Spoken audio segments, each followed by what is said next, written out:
नमस्कार, पेप्टेक टाइम मध्य प्रदेश समाचार में आपका स्वागत है। मैं हूं शिवेंद्र शुक्ला और आप देख रहे हैं पॉइंट टू पॉइंट। आज के पॉइंट टू पॉइंट में एक बार फिर से हम पहलगाम के आतंकी हमले के बाद देश में जो उबाल आया है, देश के लोगों का जो रिएक्शन है, उस पर बातचीत करेंगे। दरअसल पहलगाम आतंकी हमले को लेकर देश काफी उबाल पर है। लोग काफी आक्रोशित हैं। जगह जगह मांग की जा रही है कि तत्काल इस पर जवाबी कार्रवाई सरकार को करनी चाहिए।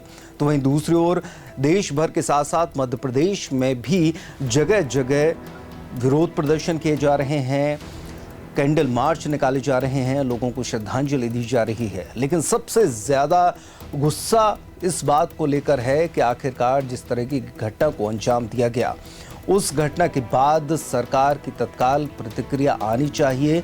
सरकार ने प्रतिक्रिया दी भी है और इसके अलावा अब इसमें राजनीति भी शुरू हो गई है। पॉलिटिकल बयान आने शुरू हो गए हैं और इन बयानों के मद्देनजर एक दूसरे पर हमले भी हो रहे हैं। मध्य प्रदेश की बात करें तो एक और जहां मुख्यमंत्री डॉक्टर मोहन यादव ने पूरे घटनाक्रम की जानकारी दी और बताया कि किस तरीके से प्रधानमंत्री अपनी यात्रा छोड़कर वापस आए और वहीं पर एयरपोर्ट पर ही उन्होंने एक इमरजेंसी मीटिंग ली। इसके अलावा उमा भारती का जो बयान सामने आया है, उस बयान में उमा भारती ने राहुल गांधी को जिम्मेदार ठहराया है। आज के पॉइंट टू पॉइंट में हम इन सभी मुद्दों पर बात करेंगे और देखेंगे कि मध्य प्रदेश में किस किस जगह पर किन लोगों ने विरोध प्रदर्शन किया, कैंडल मार्च निकाले और इसके अलावा तत्काल कार्रवाई की मांग की है।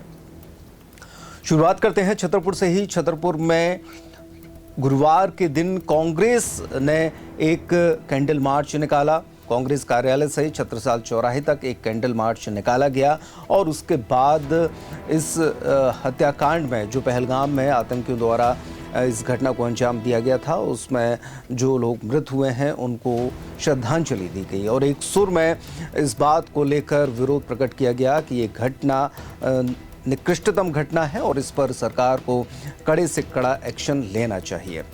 इसके अलावा व्यापारी संघ की अगर बात की जाए तो व्यापारी संघ भी अब इस मामले में आगे आ रहा है। व्यापारी संघ की एक महत्वपूर्ण बैठक भी गुरुवार को होगी और उसके बाद छतरपुर बंद का आह्वान किया गया है और राष्ट्रपति के नाम एक ज्ञापन भी सौंपे जाने की चर्चाएं इसमें हैं।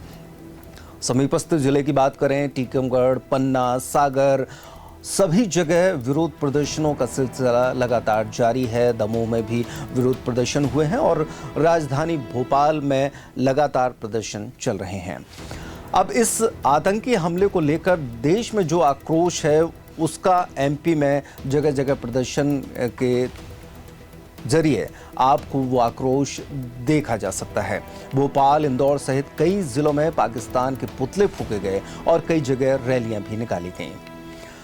इस मामले में मुख्यमंत्री डॉक्टर मोहन यादव ने कहा कि पहलगाम की घटना के बाद जिस तरह से पीएम नरेंद्र मोदी ने अपना विदेश दौरा बीच में ही छोड़ा, उन्होंने एयरपोर्ट पर ही बैठक ली। वहीं बुधवार को सीसीएस की बैठक में जो बड़े फैसले लिए गए, वो इस बात का संकेत है कि हम अपने देश के लिए कितने चिंतित हैं। इधर भोपाल समेत प्रदेश के कई जिलों में विरोध प्रदर्शन किए जा रहे हैं। भोपाल में मुस्लिम समाज के लोगों ने कहा कि 10 मिनट में पाकिस्तान को फतेह कर भारत में मिला देंगे। जितनी पाकिस्तान के पूरे मुल्क की आबादी है, उतनी तो हमारी तीनों सेनाएं हैं। भोपाल के द्वारा चौराहे पर ऑल इंडिया मुस्लिम त्योहार कमेटी और संयुक्त मोर्चा मध्य प्रदेश के सदस्यों ने आतंकवाद का पुतला दहन किया। प्रदर्शन के दौरान पाकिस्तान और आतंकवाद मुर्दाबाद के नारे लगे। बता दें कि मंगलवार को जम्मू कश्मीर के पहलगाम में हुए आतंकी हमले में 27 पर्यटकों की मौत हुई थी और इसके बाद गुरुवार को सभी के गृह जिलों में उनका अंतिम संस्कार किया गया। पहलगाम की घटना पर मुख्यमंत्री डॉक्टर मोहन यादव ने जो बयान ट्विटर पर जारी किया है, उसमें उन्होंने लिखा है कि पीएम मोदी, गृह मंत्री अमित शाह ऐसे हमलों को अंजाम देने वाले लोगों को बख्शने वाले नहीं हैं। हमें उम्मीद है कि ऐसी कायरतापूर्ण हरकत करने वालों और उनके पीछे मौजूद लोगों के खिलाफ प्रधानमंत्री जरूर कार्रवाई करेंगे। इस मामले में भाजपा प्रदेश अध्यक्ष वीडी शर्मा का जो बयान सामने आया है, उसमें उन्होंने लिखा कि प्रधानमंत्री ने साफ साफ कहा है कि भारत की आत्मा पर हमला हुआ है। यह भारत की संप्रभुता पर आक्रमण है। देश के अंदर अब आतंकवाद की सफाई का समय आ गया है। आतंकवाद का समर्थन करने वालों का भी हिसाब किताब होगा। इस मामले में उमा भारती ने भी एक बयान जारी किया है, जिसमें उन्होंने लिखा है कि इस घटना के दोषियों को तो हमारी सरकार बख्शने वाली नहीं है। पाकिस्तान प्रायोजित आतंकवाद के ताबूत में ये आखिरी कील साबित होगा। उमा भारती ने एक्स पर लिखा कि कश्मीर के पहलगाम में हुआ हमला राष्ट्रीय एकात्मता के लिए बहुत बड़ी चुनौती है। आतंकवादी कश्मीर प्रांत को भारत से अलग दिखाना चाहते हैं। कश्मीर भारत का अभिन्न राज्य है। शहीद हुए पर्यटकों की शहादत को नमन। पूर्व मुख्यमंत्री उमा भारती ने यह भी कहा कि आतंकवादियों के हौसले बढ़ाने के लिए राहुल गांधी जैसे वो सभी नेता जिम्मेदार हैं जो धारा 370 को हटाए जाने का विरोध करते रहे हैं। तो इस तरीके से अब ये मामला विपक्ष के पाले में फेंका जा रहा है कि इन लोगों की वजह से आतंकियों के जो मनोबल हैं वो बढ़ते हैं और इस तरह की घटना को अंजाम देते हैं। लगातार बयानबाजियां सामने आ रही हैं, लेकिन कुछ सवाल भी सामने आ रहे हैं। सवाल ये है कि आखिरकार इंटेलिजेंस की जो रिपोर्ट थी उस पर कार्यवाही क्यों नहीं हुई, उस पर जो है ध्यान क्यों नहीं दिया गया, और जिस जगह पर ये पर्यटक मौजूद थे वहाँ पर किसी भी तरह की सुरक्षा के कोई इंतज़ाम नहीं थे और यही वजह है कि वहाँ पर इतना बड़ा हत्याकांड हुआ। हालांकि इसके पहले ही आतंकवादी ये पूरा प्लान किए बैठे थे और जो सूचनाएं छनकर सामने आ रही हैं उसमें स्पष्ट है कि उनको ये जानकारी थी कि इस ख़ास जगह पर यहाँ पर सुरक्षा के इंतज़ाम नहीं रहते हैं और यही वजह है कि उन्होंने पर्यटकों को निशाना बनाया। हालांकि पर्यटकों को निशाना बनाने के बाद जम्मू कश्मीर के लोगों का भी खून खौल उठा है। दरअसल जम्मू कश्मीर का पूरा जो आर्थिक समीकरण है वो आर्थिक समीकरण पर्यटकों के भरोसे हैं। पिछले कुछ समय से लगातार पर्यटकों का वहां जाना शुरू हो गया था और गर्मी के मौसम में ख़ास तौर पर लोग ऐसी जगह पर जाना पसंद करते हैं जो बेहद ठंडी हो, खूबसूरत हो, हरियाली हो, और यही वजह है कि लोगों ने जम्मू कश्मीर को चुना। लेकिन पहलगाम की इस घटना में आतंकियों ने जिस कायरतापूर्ण कार्रवाई को अंजाम दिया है उसकी सभी जगह निंदा हो रही है।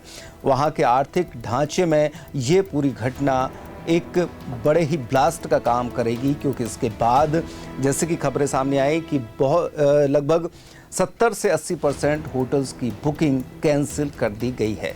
यानी कि पर्यटकों ने इस घटना के तत्काल बाद ये कदम उठाया है कि वहाँ जाना अब सही नहीं है, क्योंकि इस तरह की और भी घटनाएं सामने आ सकती हैं और एकदम से जो मार्केट वहाँ का टूरिज़्म मार्केट उठा था वो पूरी तरीके से धराशायी हो गया है।